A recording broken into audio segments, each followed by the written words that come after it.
Hi, I'm Mitch Gallagher. Welcome to Sweetwater's Guitars and Gear. This time out, a special guest is joining us. Pete Griffin's here. Hey. Great to see you. Yeah, you too. You're a bass player. Yes, I Played am. with Zappa Plays Zappa, Generation Axe. You just finished that tour, right? Yeah, or still just on about that a week ago. No, Right. we just got done last Tuesday. Right. So, Dethklok? Yeah, I did some Dethklok touring. I'm one of two people who get to say they've been Murderface on stage. Nice. That was a lot of fun too. Right, right.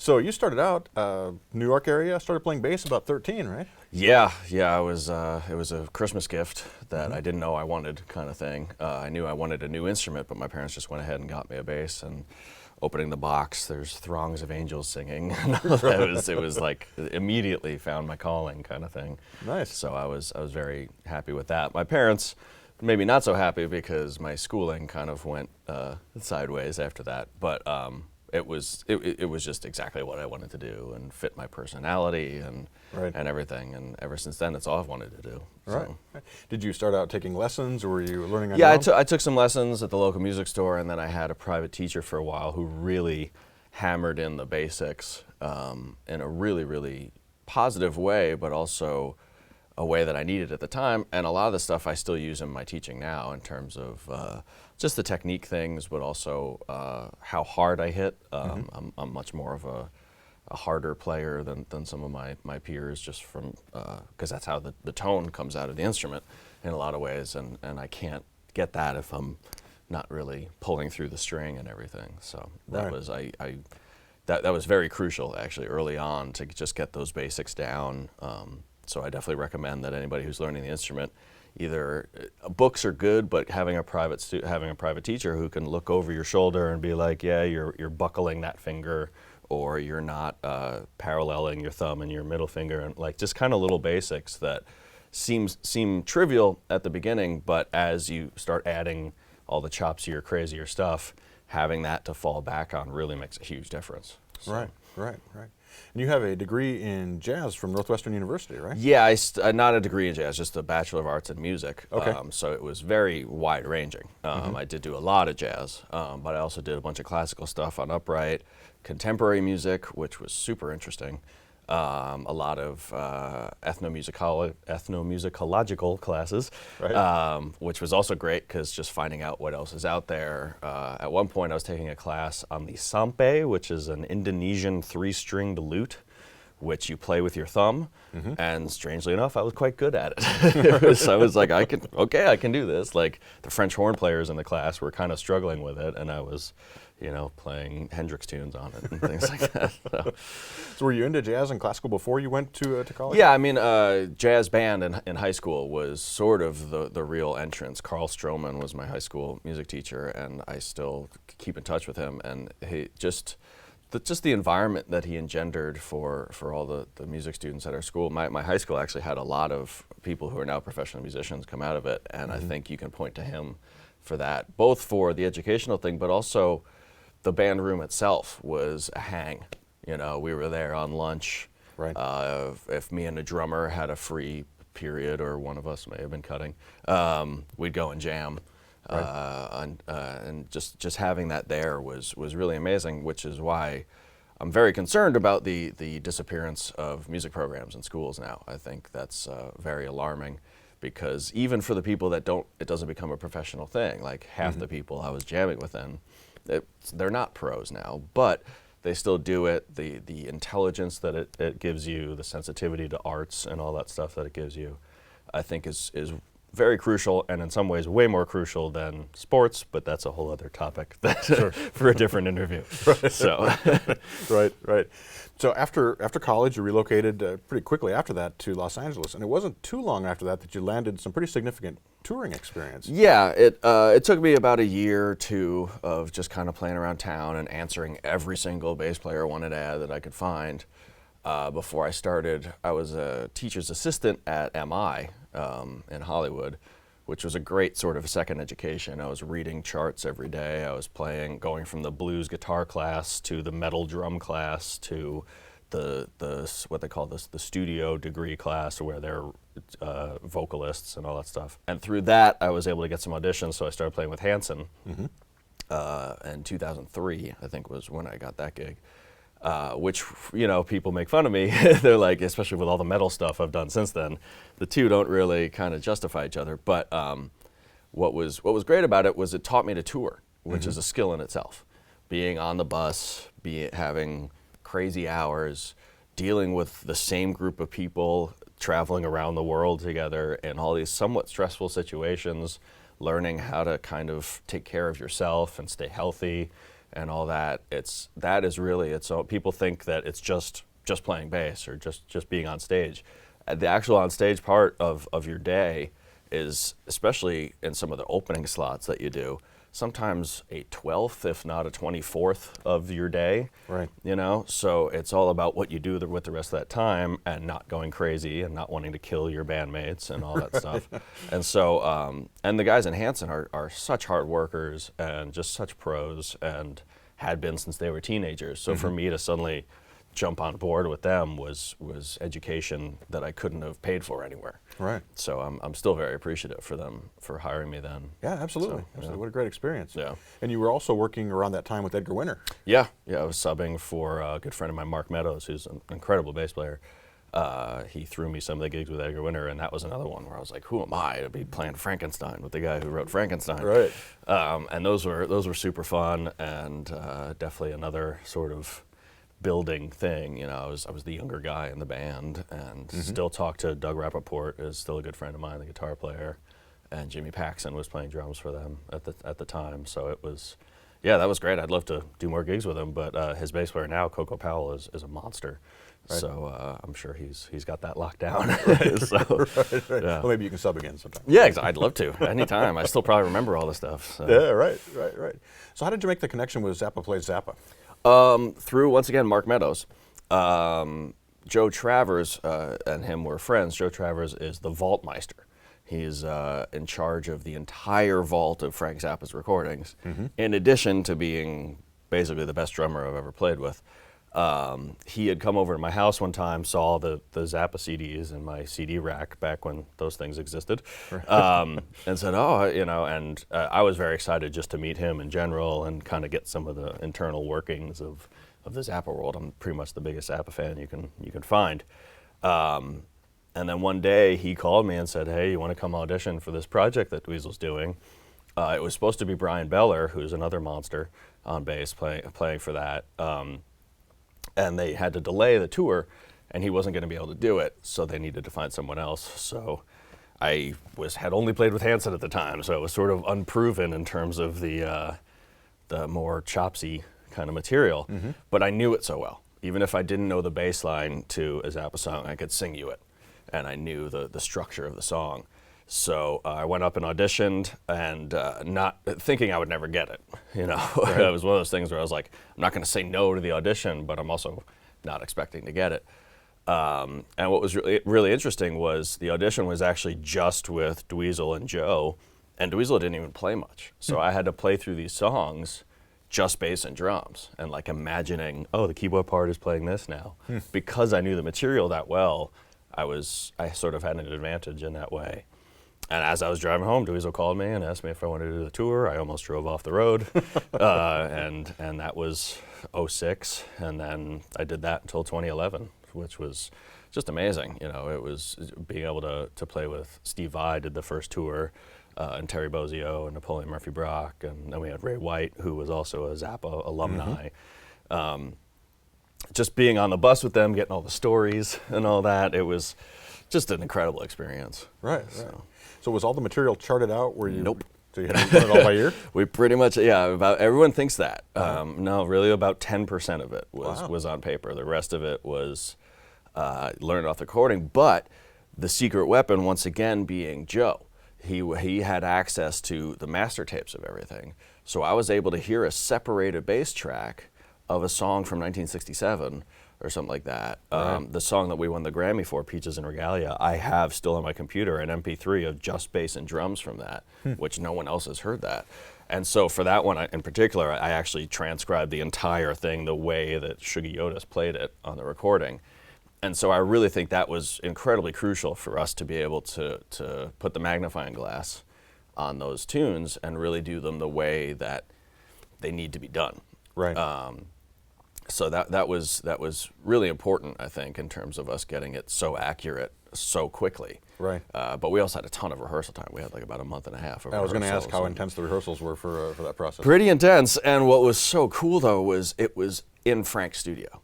I would drive up to Mulholland Drive in LA every day, and that was my commute to work. Right. And the only thing I can liken it to is it's like going to Graceland for your job every day. Like I'm not an Elvis fan, but I'm such a huge Zappa fan. And there's like, oh look, there's Frank's guitar from that one live video, and there's a signed, there's a framed receipt of a timpani that Frank had to get for one recording, like just sitting there on the wall. And like every day I'd discover something else, just kind of hanging out. And I was half that time I was like, who am I that I get to be up here for this? And I'm telling all my friends who I grew up with listening to Zappa, and they're freaking out.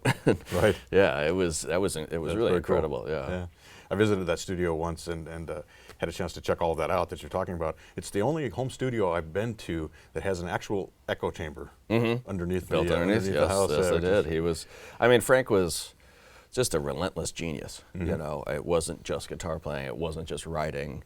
He was really interested in studio technique and technology. Right. He was really interested in pushing that stuff forward. He was one of the first people, especially as he got more into his whole orchestral works, to use sample-based music with the synclavier, which it's one of those things that's really tragic about how young he died, where if he was alive today with the technology that's out there, the synclavier, which takes up a room, is about as powerful as my phone. Right. You know, like my phone has the same sort, like you can get all the same samples and all that stuff. So if he had access to that, the kind of ridiculous music he'd be making now it's one of those things you can't predict. Sure. But still, to think about it it's really tragic that he died so young. But still managed to put out 80 albums in his lifetime or something ridiculous like that. Prolific. So, yeah, and they're all amazing and very different. Right. You know, I always say to people who are like, oh yeah, I've been thinking about getting into Zappa, you kind of need someone to hold your hand and be like, play you one thing and be like, oh, I like this tune, but not this one. It's like, oh, then next album you get is this one. Right. Because even within his catalog, I can't say I like 100% of it. There's a few gaps where I'm like, nah, not so much into that. But then, so I had a few older friends of mine who were doing that for me. I try to do that for anybody, any musician that I know. They're like, oh yeah, I heard this one record and it's good. I'm like, oh, then you gotta hear this. Right. One size fits all. I gotta check that one out. Gotta check Roxy and Elsewhere. Gotta get Joe's Garage. You know, and so it sort of opens that door to the rest of the catalog. Right. So. Right. You mentioned Brian Beller. Tell us a little bit about Dethklok. I had done a Queen tribute with Brendan Small, who's the creator of Metalocalypse and the voice and the guitar and just kind of another relentless genius, amazing comedian. He and I we do these comedy shows in LA now too with Joe on drums usually, which is super fun. It was him, it was Bear McCreary, who does the music for Walking Dead and Battlestar Galactica. And we just did this kind of throw together Queen tribute, which was so much fun. And through that, Brendan liked working with me. Brian couldn't make about 2 weeks of a Dethklok tour. And so they asked me to come out and do it, and I was all about it. You know, I was already a huge fan of that show, Metalocalypse. I think it's both for the comedy aspect of it, but there's so many musical jokes in that show that only musicians will get and only metal fans will get and stuff like that. So it was really kind of incredible. And then just to be part of something that's such a huge production, where the whole show is about an hour and the entire thing is video going the entire time. Like we press play at the start of the show, we press stop at the end of the show. It's like it's timed out. We're walking on stage, playing a song or two, walking off stage, more video stuff. So I'm just, even though bass isn't that loud in such metal stuff like that, I was just so psyched to be part of that whole process. And the level of the touring was really nice. The other bands on the bill were killer. So it came at the right time in a lot of ways. I had just left the Zappa band about a year before, and had been into heavier music for a while, but that was definitely cool, and I got my pick playing down in a lot of ways. I'm playing with Gene Hoglan on drums, who's the guy for the double kick death metal stuff. Right. So that was, and with Mike Keneally on guitar, who I'm very good friends with now too, and I played on his most recent record, and it's about to come out actually. And we did something here at Sweetwater. That's right. You guys were here about a year ago, right? Yeah, it was last July, which was also a great experience. So it's all these things wind up being interconnected, and it's kind of interesting to trace back through it and be like, oh yeah, I did get that because of that.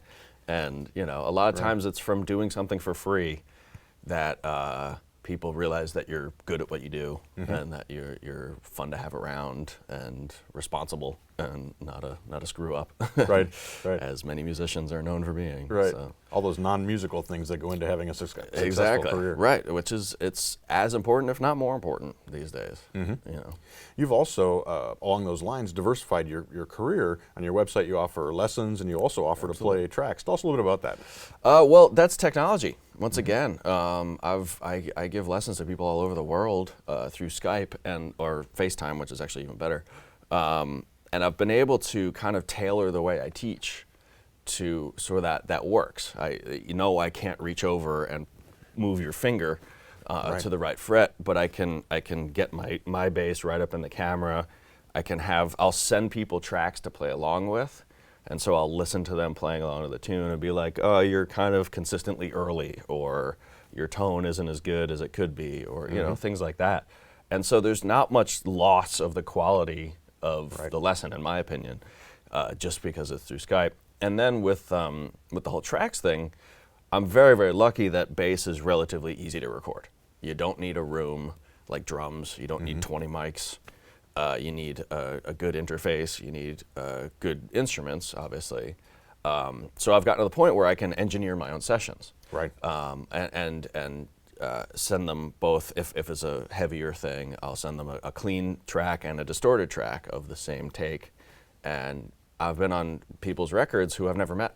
Wow. I've never been in the same room as them and everything. Some guy in France, some guy in Germany, some guy in New York. I haven't been doing as much recently. I'd really like to, because it's fun, but you also a big part of that I had a conversation with Tony Levin, who I've only met a few times, but we were talking about this because he does a lot of that stuff now too. Because who wouldn't want Tony Levin on their record if they can afford it? Sure. But he taught me that you have to, and I think this is how it is for any sort of creative person. You have to give your client a limit on how many redos you'll do, because eventually that's not your fault. Right. So I say 3 takes. I'll do 1. If you want me to change something on that, no problem. I'll change it, send it back to you. If you want me to do it again, no problem. I'll send it back to you. If after the 3rd time you haven't been able to communicate to me what you want, that's not really on me anymore. And it actually makes it so that all this stuff, all this whole monetizing your skills and stuff like that, is about finding what your time is worth. And so if I give someone a quote for a tune and I wind up having to redo it 5-6 times, my per hour rate is suddenly down to flipping burgers rate. Right. If it comes down to $8 an hour, then it's not really worth my time. So you got to make sure you work those into your negotiations and stuff. And that was a hard thing for me to learn, because I never want to scare off work. Right. But at the same time, you have to value your time. And that's one of the hardest things, I think, for any creative person to do. Yeah, absolutely. So something you've been doing recently, we mentioned it briefly, but you've been on the Generation Axe tour. Yes. With, Yngwie Malmsteen, Steve Vai, Zakk Wylde, Nuno Bettencourt, and Tosin Abasi. Yes. Correct? Yeah. Tell us about that. It was intense. It was the hardest work I've ever had to do. Really? Yeah. We had 1 week, which was not enough, of rehearsals, of 12-hour days. We were in the rehearsal studio for 12 hours because each artist would come in. And so it was one band for each of all 5 of those guys. Okay. So I had to learn. It wound up being a 3.5-hour show every night. Plus sound checks were for everyone to get their thing together was about 3.5 hours in itself. Wow. So I was working more on this tour than I've ever had to in my life, to the point where the original drummer, Matt Gartzka from Animals as Leaders, who's an amazing, amazing player, had never had to play more than an hour set a night, which is normal. That's Sure. When you're in a band, and especially on a package thing, you're hardly ever doing more than an hour, maybe two. With the Zappa band, we were doing 2.5 some nights, and that was a lot. So he wound up really damaging his arms because of it, and we had to switch out drummers, which meant we had to restart rehearsals in the middle of a tour. Wow. But the guy that came in, JP Bouvet, just did an amazing job of learning the stuff. And but the whole tour itself was really quite a success, I think. It was sort of an unknown quantity. It had never been done before. It's similar to a G3, but not really.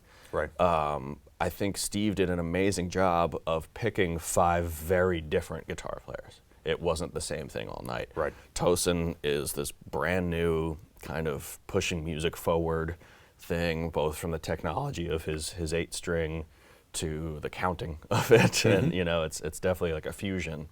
Nuno has his sort of funk metal thing. Zach is classic rock, big bitchin' solos and stuff like that. Yngwie is Yngwie and very singular. Yep. Steve Vai is Steve Vai, who's very singular. And then Steve did an amazing job, too, of arranging some cover songs to feature all the guitar players at the same time. Right. And so that we would start the show and end the show with everybody on stage. So it's strange. I've done 1 half-hour quickie in-town gig since that tour's been over. And I was like, that's it? Like, what? Where's the other 3 hours of this show? But it was as hard as it was incredibly rewarding. The crowds were incredible. Knowing those guys, learning all their material, being able to, just for my own ego partially, but also for my own just sort of background, just knowing that I can cover all that stuff from the crazy 5-string super active tones that I was using for Tosin's stuff to the P bass with a pick that I was using for Zach's stuff. Just knowing that I can chameleon myself into all those different situations within one show was great for me. And I think the product that we gave to the crowd was very unique. And they're already talking about doing it next year. Obviously, it would be something that would go great in Europe. Sure. So they're trying to look at those markets. It's probably a scheduling nightmare that I'll let management deal with. Right. But and then being on a bus with all those guys, everyone's like, "Oh man, all the egos must have been ridiculous." It really wasn't. Like it was a really fun hang. Everyone is very different and had opposing views. The fact that it's an election year made it an extra interesting bus ride at times. Yeah, I bet. But just getting to know all of them and hearing all their stories, hearing stories about Ozzy from Zach, hearing stories about when Steve was playing with David Lee Roth at the pinnacle of rock stardom in the 80s when that was happening. Just seeing Yngwie do Yngwie's thing, which is so unique, and he's really kind of just picked this one thing and pinned it to the wall. Right. It was just so much fun. Ultimately, I'm still sort of recovering. It only ended about a week ago. So I'm looking forward to some couch time. Right. But I'm also looking forward to doing it again. Yeah. I kind of can't wait. It was a blast. Yeah, what a tremendous experience. Yeah, definitely. Yeah, definitely. So you were here this morning demonstrating Ashdown products That's for correct. the sales engineers. Tell us about your connection to Ashdown and why you're into those products. I was playing at the Viper Room in Los Angeles with, this was 2002 maybe, before I had any real gig, with some rock band, some semi kind of frat rock, I guess you could call it. Right. Nothing too special, but fun. I plugged into that amp, and I was like, why do we sound so good tonight? Why is this band like suddenly kicking butt? And then I realized it was because this amp sounded so good. And what I said in the meeting, and what really is why I keep coming back to those amps after having tried all the other ones in backline and all that. I set everything at 12 o'clock, plug my bass in, count off the song. Like it's that easy, and I'm somewhat lazy in that aspect. I don't like having overly complicated gear, even for a tour like the Generation X thing, where I'm swapping basses and tones and all that stuff. I had a few extra pedals than I normally do, but it all goes into the Ashdown. It all sounds great. I've used the same head for many years. I've had the same 2 cabinets for over 12 years without having a speaker blow on them. They're built like a tank. People think what's really cool, what we were showing off this time, Mark, who owns the company and started it, they haven't done an update to their ABM head, which is the one that I use, and I think he said 9 years, because it does what you need it to do. One of the things that it hadn't really been specialized for is kind of the more top-end, slappy, sort of modern sounds. He's added some extra EQ aspects on that end of the spectrum, where you actually can totally get that as well. So while I used to think that if I ever got some like smooth jazz gig, or which I've done, where I need to do a lot more slapping and I need sort of that more high-end crispy tone and not so much the tubey warmth that the Ashdown is known for, I thought I was going to have to switch to a different amp. With those upgrades to the ABM, it's all in one box now. Nice. So it's amazing, and then all their other stuff too. Their smaller amps are killer. I have the Amp Kit app on my phone. I have the Ashdown amp in my phone, so when I'm practicing backstage with headphones, it sounds like what it's gonna sound like up there. So they've done really an amazing job of taking some ideas from other companies, but just doing it right. Without putting down any other amp companies. I've found other tube amps are a little too muddy. Yes, they get loud, and yes, they sound good on a stage and all that, but some of the clarity isn't there. With Ashdown, I've never had that problem. Nice. And I for no matter what the bass is, no matter what the situation is, my knobs pretty much all stay in the same spot. It sounds like me. That makes it easy. Yeah, and I'm always happy with it. Yeah. I was telling the sales department, like, when I've been playing with Dr. John recently too, and he doesn't tour that often, so I never, and it's for a short amount of time, so I don't send out my rig. I have to use whatever backline they can get. Sometimes it's not Ashdown, and I have to sit there and figure, what does this knob do, blah, blah, blah. When I see it's an Ashdown, I literally just walk up and hug it. I'm like, oh, thank God, I'm going to sound good today. Yeah, you know? And that's that peace of mind when you see a brand, that goes beyond brand. You know, that's my tone. I know that the show is going to be good tonight because they've got my amp there and all that. Even if it's a different model than I'm not used to, like it's an older Kleistron, which was some of their ones from many years ago, but they still show up because they're with backline companies. I still know, set it flat, plug the bass in, count off the song. Right. Nice. So I'll wrap things up with two questions. Sure. Without naming any names, you've worked with a lot of guitar players. What do guitar players do that make your life as a bass player difficult? Have full spectrum tones. A lot of times, if it's a guy who has gone from being bedroom guitarist to having a band, they're used to diming the bass knob on their amp. They're used to, when they play guitar by themselves, it sounds like an orchestra. They don't realize that when you can't bring that same concept into a band. One of my best friends and favorite guitar players to play with is Jamie Kime, who was in the Zappa band with me and is actually playing with Dr. John now too. He has been in bands his whole life. He knows that there's a certain spectrum. It's sort of like mixing on stage, basically. There's a certain spectrum that the guitar is supposed to occupy. There's a certain spectrum the keyboards are supposed to occupy, vocals, cymbals, all that stuff. And if you don't kind of see that as a musician, finding your own tone is going to be that much harder because you're going to be butting into other people's areas. Right. So when a guitar player hits a chord and it sounds like the whole band is playing, I kind of have an issue, and it's hard to tell people that. It's hard to go over and start twiddling knobs on someone else's amp. You're going to get punched in the face. Luckily, that hasn't happened. But that's one of those things where, especially, and now octave pedals and all that stuff, I was saying before, Tosin uses an 8-string guitar. There's very few notes that I can play that he can't. I think there's like 4 or 5 on a 5-string, normally tuned. So it becomes about EQing and finding your sort of low mid-range area to stick out so you're not just swallowed by the kick drum, and even when I'm playing the same note as him in the same octave, there's a tonal difference. I have a little more beef to it. His is a little more scooped on the EQ. So guys that do get that are a blessing. But the ones that don't, and it usually is the guy who has been working on his own album, has been playing in his room, and all that stuff. When they suddenly get put into a band situation, they don't understand that that's what I'm here for. That's why you hired me, is to take up those frequencies, and then and ultimately it makes the whole thing sound better, and that's what they don't get. a lot of times. Right. Great advice. Yeah. To think about that overall picture, that Right. perspective. Absolutely. Right.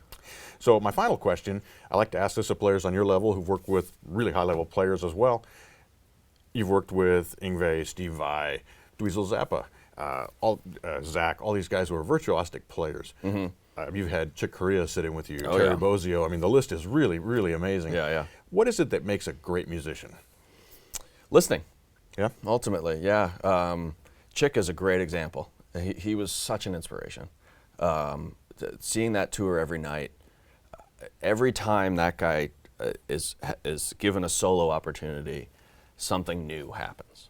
And it's not just because he's throwing out new ideas. He's listening to what you're doing. He's listening to the drummer. He's responding to the current situation, you know, to what's happening right then, to the spontaneous moment. Right. It's never a pre-programmed lick. It's never at bar 8 of the solo, I'm going to do this thing, and if you guys could do that with me. He wanted it to be a completely new composition every time he touched the instrument. And so that's one of those things. Steve's like that too, to a certain extent, Vi, where it's all about the whatever factors lead up to that exact moment. It's not about, and I can understand how that's hard for guys on that level, because you pay money to see a slap bass player take the crazy slap solo that you know they're going to do, and you can fall back on licks, which is great. You know, I don't want to take anything away from that. I kind of wish I had more to pull out of the back pocket. Here's the impressive riff that I can do. But I really, that's more inspiring to me, is the guys who can, Jamie's like this too, who can, I've heard him solo 1 billion times, and I don't think I've ever heard him repeat anything. It's more about responding to the moment, and that's from the jazz training in a lot of ways, is about being open, having your ears open, you know. Bass playing, I say, as a joke, is so easy that we can start listening to everybody else. We don't have to be so focused on getting the instrument to do what the instrument's supposed to do. We play one note and we play it over and over again. Basically, it's oversimplifying, but it makes it so, and that's why so many bass players become producers and music directors and all that, because while we're playing, we can check out, oh, what's the hi-hat pattern that he's doing here, or we're trying to lock in with the kick drum pattern, or what can I do to change up what the tone of this guitar solo. You know, if I go to a different note and suddenly change the harmonic structure underneath what's happening in this guitar solo, are they going to be able to hang, or is that going to throw them off? And so the being in the moment thing and listening to the people around you, I think that's music, way more than just regurgitating the same performance every night. Even for something like the Dethklok show, which was the exact same show start to finish every night. The solos were a little different at times. Me and Gene would kind of like push a little harder in one section on one night and all that. And so that's what keeps it exciting, both for the player and for the audience. Right. That's awesome. That's awesome. What a great perspective on all that. Cool. Pete, thanks for coming in. Anytime. Pleasure to have you here, have you back here. Please come back again soon. Anytime. We'd love to have you here. Great. Thanks a lot. Thank you. And thank you for joining me for Sweetwater's Guitars and Gear. I'm Mitch Gallagher.